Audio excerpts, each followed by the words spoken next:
50-50 ಕೊಡಬೇಕು, ಪ್ರಾಧಿಕಾರದಲ್ಲಿ ದುಡ್ಡಿಲ್ಲ ಅಂಥೇಳಿ ಆ ಪ್ರಕಾರ ಮಾಡ್ತಾ ಇದ್ದಾರೆ.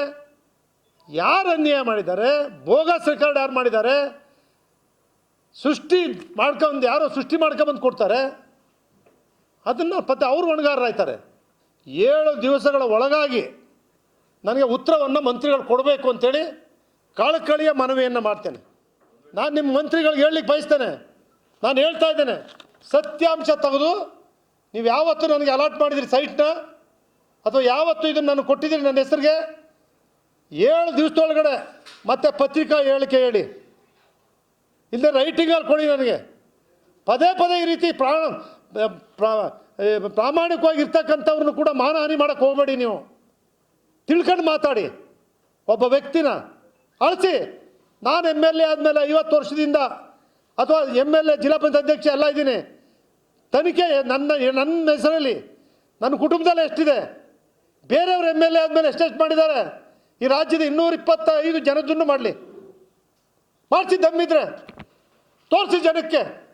ಯಾವ್ಯಾವನು ದುಡ್ಡು ಹೊಡೆದವನೇ, ಯಾವನಿಗೆ ಏನೂ ಇರಲಿಲ್ಲ, ಈಗ ಯಾವನು ಲಕ್ಷ ಕೋಟಿ ಮಾಡ್ತಾವನೆ, ಎಲ್ಲರದು ಯಾರು ಮುಖ್ಯಮಂತ್ರಿಗಳಾಗಿರಲಿ, ಶಾಸಕರಾಗಿರಲಿ, ಮಂತ್ರಿಗಳಾಗಿರಲಿ, ಮಾಡಿಸಿ ದಮ್ಮಿದ್ರೆ ನೋಡೋಣ.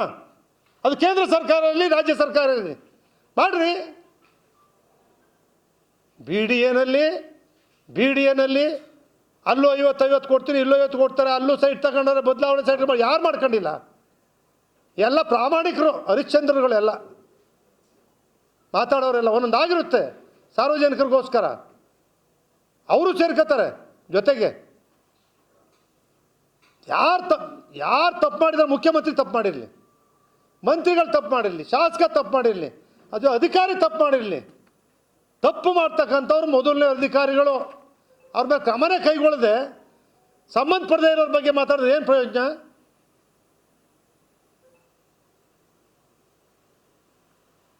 ಕ್ಯಾಬಿನೆಟಲ್ಲಿ ತೀರ್ಮಾನ ಮಾಡಿದ್ದೀರಿ 50-50 ಕೊಡಬೇಕು, ಪ್ರಾಧಿಕಾರದಲ್ಲಿ ದುಡ್ಡಿಲ್ಲ ಅಂಥೇಳಿ ಆ ಪ್ರಕಾರ ಮಾಡ್ತಾ ಇದ್ದಾರೆ. ಯಾರು ಅನ್ಯಾಯ ಮಾಡಿದ್ದಾರೆ, ಬೋಗಸ್ ರೆಕಾರ್ಡ್ ಯಾರು ಮಾಡಿದ್ದಾರೆ, ಸೃಷ್ಟಿ ಮಾಡ್ಕೊಂಡು ಯಾರೋ ಸೃಷ್ಟಿ ಮಾಡ್ಕೊಂಬಂದು ಕೊಡ್ತಾರೆ, ಅದನ್ನು ಮತ್ತೆ ಅವರು ಹೊಣೆಗಾರರಾಯ್ತಾರೆ. ಇದು ಬಿಟ್ಟು ಮಂತ್ರಿಗಳಿಗೆ ನಾನು ಹೇಳ್ತಾ ಇದ್ದೀನಿ, 7 ದಿವಸಗಳ ಒಳಗಾಗಿ ನನಗೆ ಉತ್ತರವನ್ನು ಮಂತ್ರಿಗಳು ಕೊಡಬೇಕು ಅಂತೇಳಿ ಕಳಕಳಿಯ ಮನವಿಯನ್ನು ಮಾಡ್ತೇನೆ. UD ಮಿನಿಸ್ಟ್ರಿಗೆ ಕೊಡದೇ ಇದ್ದರೆ ನಾನೇ ನೋಟಿಸ್ ಕೊಡ್ತೀನಿ. ನನ್ನ ಮೇಲೆ ಸುಳ್ಳು ಆಪಾದನೆ ಮಾಡಿದ್ದೀರಿ ಅಂತೇಳಿ, ನನ್ನ ಮೇಲೆ ನನ್ನ ಹೆಸರಿಗೆ ಕಳಂಕ ತರ್ತಕ್ಕಂಥ ಕೆಲಸ ಮಾಡಿದ್ದೀರಿ ನೀವು ಅಂತೇಳಿ ಅವ್ರು ಉತ್ತರ ಕರೆಕ್ಟಾಗಿ ಕೊಡದೆ ಹೋದರೆ ನಾನು ನೋಟಿಸ್ ಕೊಡ್ತಕ್ಕಂಥ ಕೆಲಸ ಮಾಡ್ತೀನಿ. ಒಬ್ಬ ಮಂತ್ರಿಗಳು ನಮ್ಮದೇ ಇರಲಿ, ಬೇರೆ ಯಾರದೇ ಇರಲಿ, ಯಾರ್ದಾರು ಇರಲಿ, ನಾವಾರು ನಮ್ಮ ಹತ್ರ ದಾಖಲಾತಿ ಇರಲ್ಲ, ಆದರೆ ಮಂತ್ರಿಗಳ ಹತ್ರ ಎಲ್ಲ ದಾಖಲಾತಿಗಳು ಇರ್ತದೆ. ದಾಖಲಾತಿ ಇಟ್ಕೊಂಡು ಅದನ್ನು ಅಧ್ಯಯನ ಮಾಡಿ, ಡೇಟ್ ವೆರಿಫಿಕೇಷನ್ ಮಾಡಿ, ಯಾವಾಗ ಕೊಟ್ಟಿದ್ರು, ಯಾವಾಗ ಆಗಿದೆ, ಯಾರು ತಪ್ಪು ಮಾಡಿದ್ದಾರೆ, ಇದನ್ನು ಮಾಡಬೇಕಲ್ವ.